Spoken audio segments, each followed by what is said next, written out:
Smiling. मैं चाहती हूँ आप भी हमेशा स्माइल करें, लेकिन अच्छी स्माइल के लिए आपके दांत भी तो अच्छे होने ज़रूरी हैं। और क्या आपको पता है, आपके लिए दांत आपका भाग्य तय करते हैं। आपके दांत आपकी किस्मत बदलने की ताकत रखते हैं। आज मैं आपके दांतों से किस्मत का कनेक्शन, ये इन्फॉर्मेशन दूंगी। आपका दांत, कौन सा दांत आपकी किस्मत बदल सकता है, ये जानेंगे। क्या आपको मालूम है आपके दांत का हस्तरेखा से भी संबंध है? वो क्या है आपको बताऊंगी। आपके दांत को हमेशा चमकाने वाले कुछ तरीके भी सिखाए जाएंगे। आपके दांत, आपके बच्चों के दांत मजबूत भी होंगे और मोती जैसे चमकेंगे। और आज आपको वो उपाय भी बताऊंगी जिससे दांत आपके घर में माँ लक्ष्मी को बुलाएंगे, धन धान्य से भर देंगे। इससे पहले कि आपके दांतों की बात शुरू करूं, जल्दी से आज का पहला महा उपाय आपको बता देती हूं। सवाल ये है कि क्या आपके बिजनेस में मुनाफा नहीं हो रहा, प्रॉफिट नहीं हो रहा, तो एक पीतल के लोटे में जल और गाय का दूध मिलाकर शुक्ल पक्ष में बेड साइड रखकर सो जाएं। सिर्फ जो दूध मिलाएंगे वो 2 या 4 बूंदे मिलाएंगे।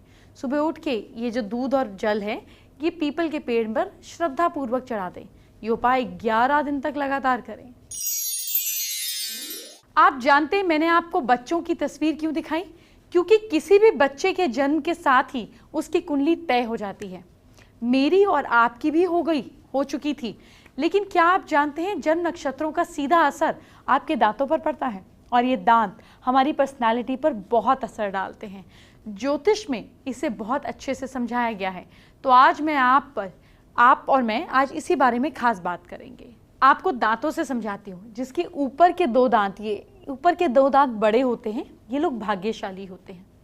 अब जिनके ऊपर वाले दांतों के साथ साथ ऊपर वाले पूरे दांत बड़े हैं और नीचे वाले दांत भी बड़े हैं, ये लोग ज्ञानी होते हैं, इंटेलिजेंट होते हैं, लेकिन इनका जीवन स्ट्रगल में बीतता है।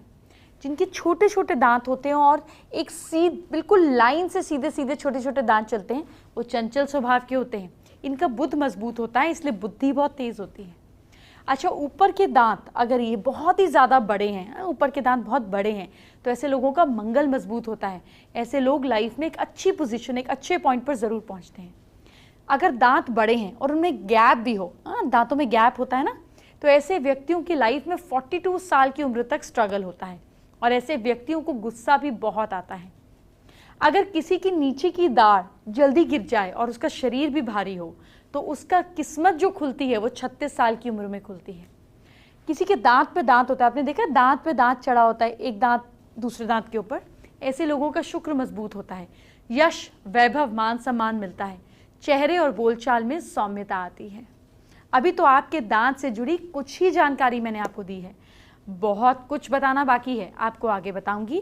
पहले एक और जरूरी बात, आज का दूसरा महा उपाय क्या है, अब हम इस बारे में जानते हैं। क्या आपका वजन नहीं घट रहा है? क्या करें? डॉक्टर से सलाह लीजिए, साथ साथ एक्सरसाइज भी कीजिए, साथ में आप ये उपाय भी कीजिए। रांगा धातु की अंगूठी, रांगा एक मेटल होता है जिसको लेड बोलते हैं इंग्लिश में, इसकी अंगूठी राइट हैंड की बड़ी उंगली में, मिडिल फिंगर में पहनने से फायदा होगा। अभी आपके दांत की पड़ताल खत्म नहीं हुई है, आपको बताऊंगी कि आपके दांत का क्या मतलब है, ये कैसे आपके बारे में बताता है, आपकी किस्मत बदलता है। कोई दांत अगर छोटा हो और कोई दांत बड़ा हो तो इंसान का मॉरल बहुत हाई होता है और वो जल्दी कोई गलत काम नहीं करता, छोटा बड़ा दांत हो तो। ऊपर के बीच के 2 दांत बड़े हों तो जीवन बहुत कठिनाइयों से भरा होता है। ऐसे लोगों को अपना गुरु ग्रह मजबूत करना चाहिए। मैं अक्सर उपाय बताती रहती हूँ, शो देखते रहा करिए ना। अच्छा, सामने के दांत इतने बड़े हों कि वो होठों के भी आगे आ जाए, रैबिट टीथ, तो बुद्धिहीन होते हैं। ऐसे लोगों को बुद्ध मजबूत करने की ज़रूरत है। जॉ लाइन के बारे में समझिए। अगर जॉ लाइन जो है ना ये ज़्यादा बाहर हो ना ज़्यादा अंदर हो, तो व्यक्ति भाग्यशाली होता है। अपनी बात को अच्छे से क्लैरिटी के साथ किसी के सामने नहीं रख पाएगा और कभी कभी कॉन्फिडेंस में भी कमी होगी। आपको दिन भर दांत का ख्याल कैसे रखना चाहिए, क्या करना चाहिए, क्या नहीं करना चाहिए, वो जानना भी तो बेहद ज़रूरी है। दांतों को ठीक रखना बहुत ज़रूरी है, नहीं तो बाद में हो सकता है दांत भी निकालना पड़ जाए। तो सबसे पहले तो दिन में 2 बार ब्रश करना बहुत ज़रूरी है। दूसरी चीज़, दिन में 2-3 बार फ्लॉस करना, क्योंकि होता क्या है जब हम ब्रश करते हैं, खाना खाते हैं, कुछ ना कुछ दांतों के बीच में फंस जाता है। तो डेंटल फ्लॉस करने से बीच का फंसा खाना निकल जाता है। एक और चीज़ आजकल रेकमेंड करी गई है कि हर खाने के बाद कुल्ला ज़रूर किया जाए खाली पानी का, ताकि दांतों में कुछ फंसा ना रहे। एक तो चीज़ ये हो गई। दूसरी चीज़ ये हो गई कि शुगर की चीज़ें जैसे चीनी वाली चीज़ों का सेवन कम करना चाहिए। आजकल के बच्चे पेप्सी, कोल्ड ड्रिंक्स, दूसरे जूसेस ये सब पीते हैं, इसको अवॉइड करना चाहिए। इसकी वजह से दांत भी ख़राब होते हैं। और मीठी चीज़ें जैसे चॉकलेट्स, कैंडीज़, इनको अवॉइड करना चाहिए। अगर बच्चे लेते हैं तो इसको लेने के बाद कुल्ला ज़रूर करना चाहिए। तीसरी चीज़ जो है, हर 6 महीने में डॉक्टर को जाके ज़रूर दिखाएं, ताकि कोई भी चीज़ जो छोटी है वो उसका ट्रीटमेंट हो जाए और बढ़ के वो दांत निकालने तक की नौबत ना पहुंचे। दांतों के बारे में इतनी सारी जानकारी के साथ आपको दांतों की केयर के बारे में तो बताना बनता ही है। खास करके अपने बच्चों के लिए ज़रूर जानिए, क्योंकि सबसे ज़्यादा दिक्कत उन्हीं को आती है। सुबह उठकर गर्म पानी में नींबू की कुछ बूंदें डालकर पिएं। इससे आपके शरीर के अंदर के टॉक्सिन्स जितने भी हैं ये खत्म होते हैं। रोज़ ब्रश करते वक्त अपनी टंग को अच्छे से क्लीन करें। इससे आपको सांस लेने की परेशानी से निजात मिलती है, साथ ही डाइजेशन की समस्या भी ठीक होती है। नारियल के तेल से कुल्ला करने से मुंह के कई तरह के कीटाणु खत्म हो जाते हैं। कोशिश कीजिए कभी कभी ही सही नीम का दातुन ज़रूर करें। शहर वालों को तो दातुन करना अच्छा ही नहीं लगता, मुझे लगता है आता भी नहीं होगा हमारे बच्चों को। लेकिन यकीन मानिए, दांतों के लिए जितनी अच्छी दातुन होती है उतना अच्छा और कुछ नहीं होता। और एक खास बात, दांतों में जैसे कोई तकलीफ हो तुरंत डॉक्टर को ज़रूर दिखाना चाहिए।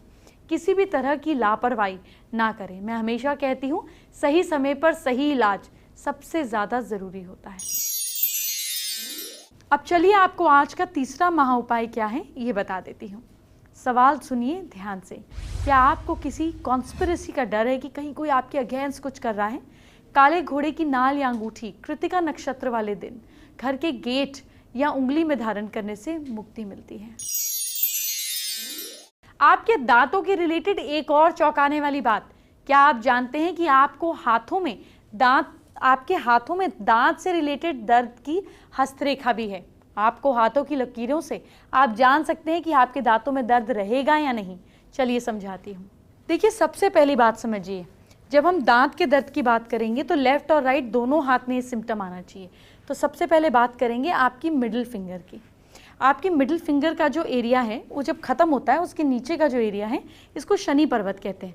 अब अगर ये एरिया उभरा हुआ हो, मोटा मोटा हो, इस पर खड़ी रेखाएं भी हों और तिरछी रेखाएं भी हों, इस तरीके से खड़ी रेखाएं भी हों और तिरछी रेखाएं भी हों, तो ऐसे में इंसान को दांत के दर्द की शिकायत लगी रहती है। कुछ ना कुछ दांत से रिलेटेड प्रॉब्लम हमेशा लगी रहती है।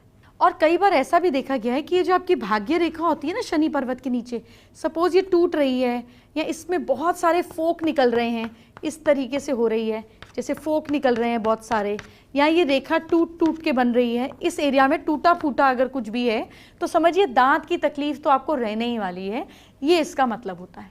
देखिए, दांत की तकलीफ का एक सिम्टम और मिलता है। आपके दोनों हाथों की उंगलियों के यूजुअली 3 डिविजन्स होते हैं, कई बार 4 भी होते हैं, लेकिन अगर 4 भी हुए तो जनरली ये 1, 2, 3, अगर 4 हुए तो 4 डिवीजन हो जाएगा, पर 1, 2, 3 ये नॉर्मल देखने को मिलता है। ठीक, ये आपकी उंगलियों के डिवीजन होते हैं। अब अगर दूसरे डिवीजन, दूसरा वाला बाकी सब के मुकाबले 1 और 3 के मुकाबले ज़्यादा बड़ा है दोनों हाथों का, तो ऐसे में भी दांत की तकलीफ आम तौर पर देखने को मिल जाती है। ज़रा चेक कीजिए अपने भी दांतों की तकलीफ। अब आपको बच्चे के दांत से जुड़ा एक अचूक उपाय बताने जा रही हूँ। ये उपाय करने से धन मिलता है, लक्ष्मी जी प्रसन्न होती हैं, आपके लिए सब कुछ अच्छा होता है। ध्यान से सुनिए। आपके घर में संतान होने के बाद ये उपाय करें।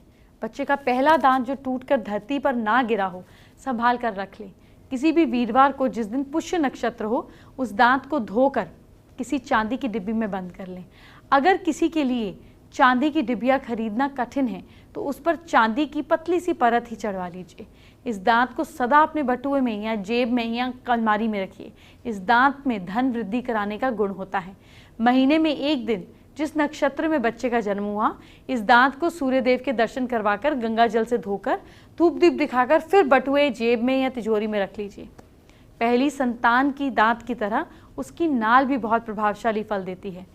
बच्चे के पैदा होते समय उसकी नाल शरीर, माँ के जो नेवल कॉर्ड होती है, वो माँ के शरीर से काट कर अलग कर दी जाती है। आपको पता है, बच्चे की छठी के दिन उसका उतरा हुआ कोई भी वस्त्र लेकर ये नाल उसी कपड़े में लपेट कर घर में कहीं पर भी सुरक्षित स्थान पर रख दें। जब भी घर में आप किसी ज़रूरी काम से ले जाएं तो नाल वाली पोटली भी धूप दीप दिखाकर आशीर्वाद ले लीजिए। वैसे तो आजकल नाल को वेस्ट नहीं करना चाहिए, डॉक्टर्स पहले ही इसको बोलते हैं प्रिजर्व कर लो, क्योंकि इसी के अंदर आपके जीवन की हर बीमारी का इलाज होता है।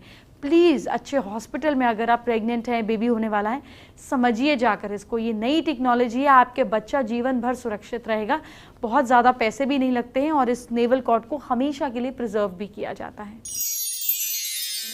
आइए बात करते हैं आज की स्पेशल एस्ट्रो टिप का। देखिए, दांतों को लेकर एक खास बात यह है, ऐसा कहा जाता है कि जिन लोगों का बुध अच्छा नहीं होता, और इसके रिजल्ट्स भी बहुत अच्छे हैं, जिन लोगों का बुध अच्छा नहीं होता, बुध मतलब अगर आपकी कम्युनिकेशन अच्छी नहीं है, बातचीत में अटकते हैं, अपनी बातों से लोगों को इम्प्रेस नहीं कर पाते हैं, आपकी बुद्धि तेज़ नहीं चलती है, अपनी बहनों से नहीं बनती है, मासी या बुआ के साथ रिलेशनशिप में दिक्कत है, तो ये बुध खराब के लक्षण हैं। मेमोरी वीक है, बुध खराब, बेटी से दिक्कत हो रही है, बुध खराब। ऐसे में जो लोग सुबह पाउडर्ड फिटकरी, फिटकरी मालूम है ना आपको, पहले आफ्टर शेव की जगह फिटकरी यूज़ होती थी, पाउडर्ड फिटकरी से जो लोग मंजन करते हैं, इन लोगों का बुध बहुत अच्छा हो जाता है। पर इसको लगातार आपको 45 डेज करना पड़ेगा और आपको इसके परफेक्ट रिजल्ट्स देखने को मिलेंगे। इससे वैसे भी दांत अच्छे रहेंगे। सिर्फ एक चुटकी लेकर आगे आगे आगे आगे लगाइए और देखिए कैसे आपका बुध मजबूत होता है। अब आज का चौथा महा उपाय आपके साथ शेयर करती हूँ। क्या घर में पैसों की किल्लत हो रही है? क्या करें? सैटरडे की शाम दाएं हाथ में एक साबुत सुपारी और तांबे का सिक्का पीपल के पेड़ के नीचे रखें। आज आपको और आपके बच्चों को कुछ बहुत खास जानकारी देना चाहती हूँ। क्या आपका बच्चा बड़ों के पैर छूने में आनाकानी करता है या आपके फोर्स करने पर भी पैर नहीं छूता? आजकल मुझे कई पेरेंट्स के मैसेज आते हैं, बच्चे ऐसे ही करते हैं, नहीं, इस तरह से उनको ईगो हर्ट हो जाती है। ऐसे में बच्चे पाँव छूने को मना कर देते हैं। घर में कोई बुजुर्ग आता है तो वो हेलो कहते हैं, पाँव छूने को तैयार नहीं होते हैं। लेकिन आपकी ये परेशानी मैं चुटकियों में दूर कर सकती हूँ। किसी भी जिद को लॉजिक से तोड़ा जा सकता है। आप अपने बच्चों को बताएं कि पैर छूना साइंटिफिक होता है, इससे क्या होता है समझ आएंगे। जब आप किसी के पैर छूते हैं तो आशीर्वाद देने वाले की पॉजिटिव एनर्जी आपको भी मिलती है। पाँव छूने से शरीर की एक्सरसाइज भी होती है। झुककर पाँव छूने से हमारी कमर, रीढ़ की हड्डी को आराम मिलता है। घुटने के बल बैठकर पैर छूने से हमारे शरीर के जोड़ों पर बल पड़ता है, जिससे जोड़ों के दर्द में राहत मिलती है। जबकि साष्टांग प्रणाम, लेट कर प्रणाम करने से शरीर के सारे जोड़ धीरे धीरे के लिए सीधे होकर तन जाते हैं, जिससे शरीर का सारा स्ट्रेस दूर हो जाता है। साथ ही झुकने से सर का ब्लड सर्कुलेशन भी ठीक हो जाता है, हमारी आँखें और पूरे शरीर के लिए जो फ़ायदेमंद होता है। पैर छूने का सबसे बड़ा फ़ायदा ये होता है कि इससे हमारी ईगो कम होती है। तो अगली बार जब आपका बच्चा बड़ों के पैर छूने को मना करे तो उसको लॉजिक बताइए, किसी और चीज़ के लिए नहीं, तो इसके पीछे की साइंस समझकर, अपनी सेहत को समझकर बच्चा ज़रूर अच्छा पॉजिटिव वे मिलेगा। एंटरटेनमेंट की बात बाद में, ज़रा आपके कल को अच्छा करते हैं। क्या करें आप अपनी राशि के हिसाब से, आज ही जानिए। सबसे पहले मेष राशि की बात। मेष राशि के लोग कल गायत्री मंत्र का जाप कम से कम 108 टाइम्स करें। लक साथ दे रहा है आपका 70%। वृश्चिक राशि के लोग कल गणपति जी को दूर्वा जरूर चढ़ाएं। किस्मत साथ दे रही है आपका 77%। मिथुन राशि वाले लोग कल केसर का तिलक लगाइए। लक साथ दे रहा है आपका 68%। कर्क राशि वाले लोग कल मंदिर में धूप दीप का दान करें। भाग्य साथ दे रहा है आपका 66%। सिंह राशि के लोग कल शहद का दान किसी ज़रूरतमंद को करें। लक साथ दे रहा है आपका 60%। कन्या राशि वाले लोग ओम नमः शिवाय का जाप करें। भाग्य साथ दे रहा है आपका 79%। तुला राशि वाले लोग कल गाय को रोटी जरूर खिलाएं। लक साथ दे रहा है आपका 71%। वृश्चिक राशि वाले लोग काले कपड़े अवॉइड कीजिए कल। भाग्य साथ दे रहा है आपका 59%। धनु राशि वाले लोग जल्दबाजी में कहीं कोई काम ना करें। किस्मत साथ दे रही है आपका 55%। मकर राशि वाले लोग, गरीबों को चाय पत्ती का दान कीजिए। लक साथ दे रहा है आपका 65%। कुंभ राशि के लोग, चावल की खीर खाइए और बांटिए भी। किस्मत साथ दे रही है कल 62%। और मीन राशि वाले लोग, कल किसी की बुराई नहीं कीजिएगा। लक साथ दे रहा है आपका कल 53%। फेसबुक पर भगत सिंह ने हमारे साथ अपनी प्रॉब्लम शेयर की है। बेसिकली भगत को उनकी वाइफ के साथ में प्रॉब्लम चल रही है काफ़ी समय से, जिसको दूर करने के वो उपाय जानना चाहते हैं। देखिए, वाइफ को मनाना तो सबसे आसान काम है, थोड़ी सी कम्युनिकेशन और तारीफ और ये प्रॉब्लम सॉल्व हो जाती है। लेकिन फिर भी अगर आपकी प्रॉब्लम सॉल्व नहीं हो रही है तो हर फ्राइडे के दिन अपनी वाइफ के पैरों पर गुलाब का इत्र लगाएं और उन्हें कोई पिंक चीज़ गिफ्ट करें। कुछ नहीं दे सकते तो पिंक फूल ही गिफ्ट कर दें। अगर 17 शुक्रवार ये कर लिया तो आपकी प्रॉब्लम सॉल्व हो जाएगी। आइए अब हम आज के 5वें महाउपाय की बात करते हैं। शो के आखिर में आज का 5वां महाउपाय बताती हूँ। या नौकरी में प्रमोशन नहीं मिल रहा, माता पिता को पार्वती और शिव जानकर बिठाएं। हाथ में फूल लेकर माता पिता के 3 चक्कर लगाएं। अब आपसे कल की क्या बात की जाए। भी सावन भी आ रहा है, चंद्र ग्रहण भी है। और आपको पता है ये चंद्र ग्रहण 104 साल के बाद ये संयोग आया है और इसका नाम रखा है साइंटिस्ट ने ब्लड मून, यानी कि तांबे के रंग का मून। इस पर क्या असर पड़ेगा आप पर, आपको क्या करना चाहिए, इससे बचने के लिए क्या प्रिकॉशंस लेनी चाहिए, इस पर पूरी इन्फॉर्मेशन लगातार आपको दूंगी। इसलिए हमारे साथ बने रहिए। आप मुझे इजाज़त दीजिए। अपना ख्याल रखिए, दांतों का ख्याल रखिए। Bye bye, take care.